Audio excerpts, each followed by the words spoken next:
for today, samahan niyo ako. Papalit tayo ng battery dito sa yung Honda Click 125 natin. Tara! So ito yung reason kung bakit magpapalit na ako ng battery. Bukod sa it's more than 3 years na. So pag in-open nyo, tinignan nyo yung battery indicator. So mapapansin nyo from 12.2 pababa na siya to 12.1 and magto 12.0 pa. And bababa pa yan if I try to press yung busina natin. And kung maririnig nyo, hindi na rin nag-engage yung busina natin. So it's an indication na mababa na yung voltage ng battery natin. Nag-try na rin ako i-charge yung battery but it would only last mga isang ride lang and then pagkabalik, gano'n na naman. Hindi naman ako nagkaka-problem sa pag-start ng motor. Pero mas mabuti ng palitan natin since yung battery naman natin should only last around mga maximum na 2 years. So isang tool lang naman gagamitin natin. Gamit lang tayo ng Phillips screwdriver. So open lang natin yung battery compartment.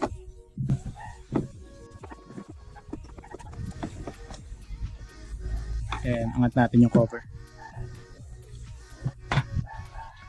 So may isa pang cover yung battery natin para maiwasan tumabasa lalo na kapag maabutan ng ulan or kapag medyo napalusong tayo sa paa.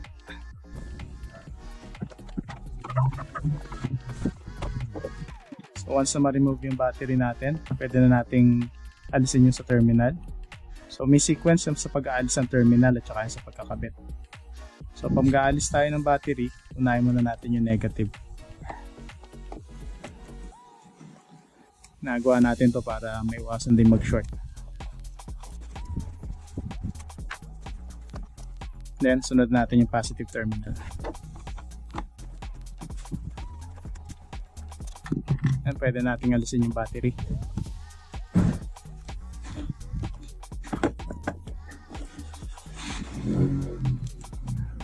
Kung nga pala yung stock battery ng Honda Click natin. So GS GTZ 6V.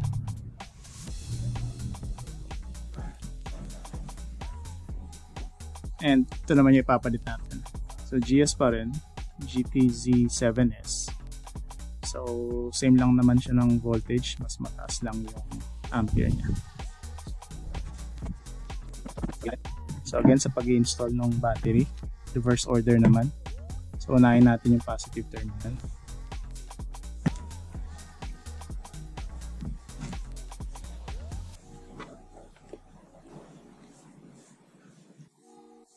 So lagay lang natin yung pinaka nut niya.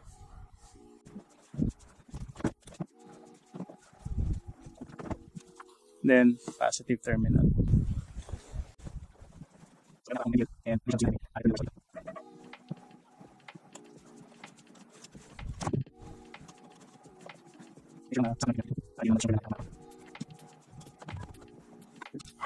Right, double check nyo lang lahat ng connection. Sure lang din na yung cover sa positive terminal is nakaayos.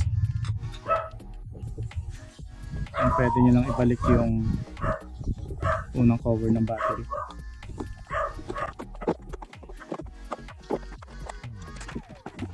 Then yung top cover.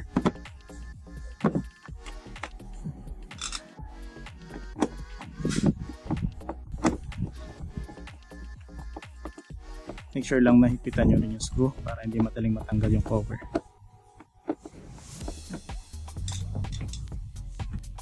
Tara, check natin. So, on na natin. Ito nyo, nasa 12.7 agad. Yung kanina pinakita ko, lalaro na kagad siya sa 12.2 and then bumababa. Ito, bumababa rin pero nag-start agad siya sa taas. Try natin yung busina. Okay na. Start.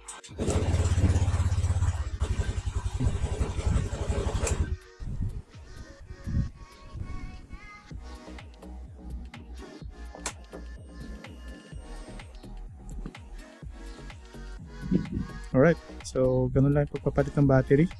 I hope nakatulong kahit paano pag-guide sa pagpapalit ng battery sa mga Honda Click 125 natin. So if you like this video, suyo na lang to like, subscribe na rin sa channel, and follow nyo na rin for more videos. Till next time, salamat!